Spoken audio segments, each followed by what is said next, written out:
time travel, hypertech, teaching you to use your body as an instrument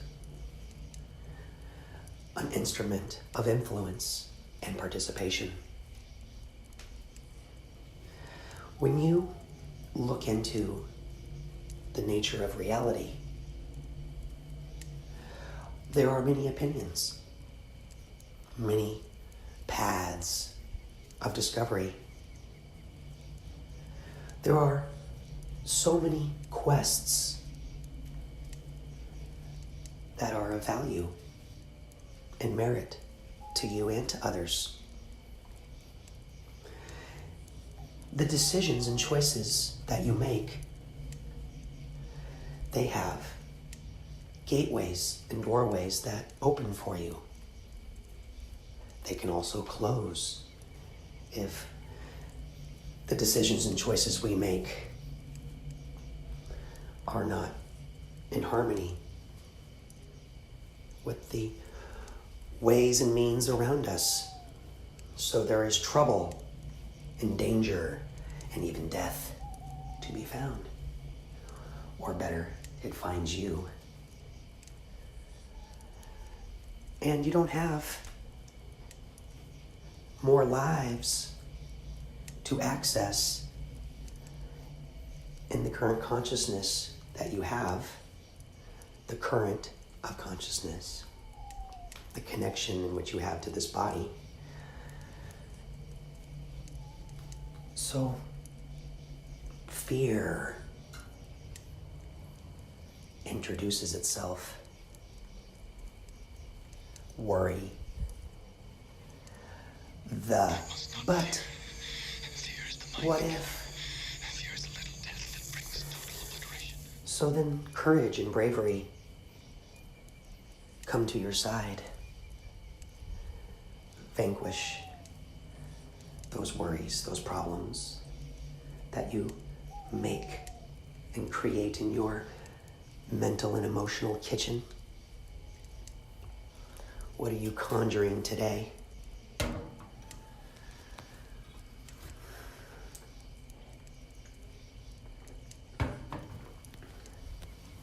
So time travel is important to understand that the world functions on many levels and densities. Some would call them dimensions, but they are dimensions in the sense of mathematics, which is language, the word of the Creator. Mathematics is dimensional, length, width, depth, height, right? These are dimensions, if you will, to explain how our reality's fabric is woven together in such precision, clarity, detail, high definition, hence hypertech. Now, where hyperspace comes into time travel is hyperspace is the space component of reality, where there is also HyperTime, which is the filing system in which you can access as long as it has been recorded, so to speak, in the records of history. In other words, there were witnesses with consciousness and awareness built in the world at some point, past, present, or future. You have access through the eyes of the participants in hypertime, because it becomes local, where hyperspace becomes aggregate. In our realities, hyperspace we call sleeping.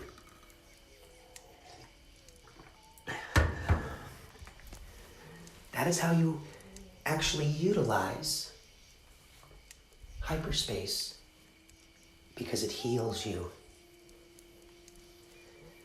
It's how you build your memories in beautiful emotional boxes. So interpreting your dreams is actually accessed by emotion. So HyperTime is like life. It is our moment, the ever-present now. This is real time travel. You are actually all doing it at this very moment. You are travelers. You are explorers. You could be treasure hunters. You could be, and treasure doesn't necessarily mean gold in the ground or somebody else's apartment. Treasure doesn't necessarily mean a yacht, a Ferrari. It could mean your friends and your family. It could mean knowledge and understanding, compassion, empathy, sympathy, growth. The heart. The heart is what we ended on in our last experiment. The heart was the answer, was the final solution to our quest, in which many of you participated in. And I hope that that journey was a rewarding one for you. I know it was for a few of you, because you have contacted me and informed me in words that are beautiful, words that are kind. And it allows me to judge the quality and care you have based on the words that you choose to use when communicating the journey in which you are on. Where is your attention? Where is your experience? What are you filing in time? So that way we all have access to it when we travel through it. I can access your time in the aggregate, which is HyperSpace. All of us send ripples. Those ripples are calculated into HyperSpace. When we die, we all have access to the aggregate. When we are here, we all have access to the local. As above, so below. That is the reality. But again, we all have our own perspectives and experiences, and our universe can look any way we want it. We have this amazing creative ability to create any universe we want, inside of us, outside of us. Flat, round, on the back of a turtle. Infinite plane. It doesn't matter. Because in the end, it finds us. In the end, we find it. There is a meeting. Death. No one escapes it. So, when you are here, in time, in the ever-present now, the moment, it all matters. This is substance. This is reality. How do you influence this world? Those influences can be accessed by others. Hence why when we communicate, I share an idea with you, you share an idea with me. We have not taken anything away from each other. We have actually added value. We have brought forth profit. We have brought forth wealth. I'd like to attempt to give you an example.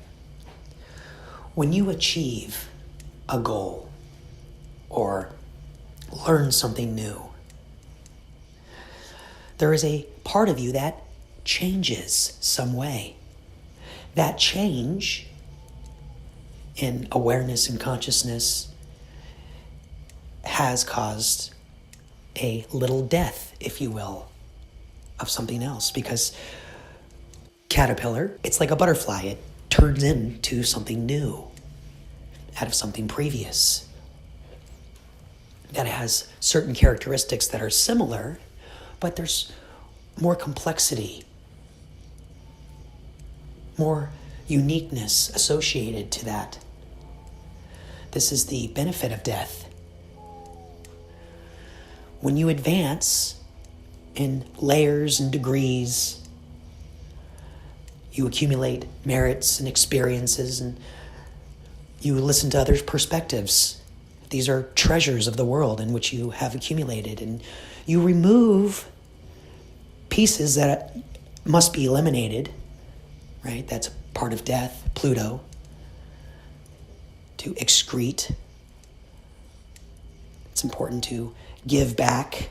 Again, this is part of the contract with death. If you take, you must give. It is a contract. It is a covenant. It is the face of the theater, Pluto, judgment. To judge means that there are sides. There are angles. Again, degrees, layers. So I guess you can say that death is not necessarily about what you believe or wish to come true, but death is about what your essence and value is,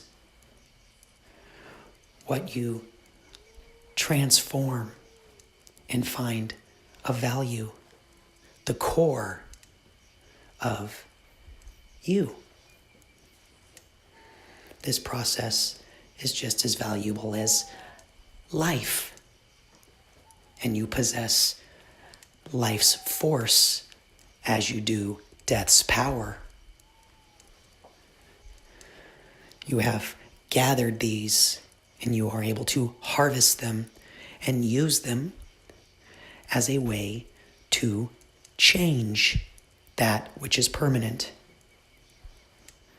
And through your choice comes the world in which we see around us. And then life would be about our intention, our aim, and the things that we do and how we do it.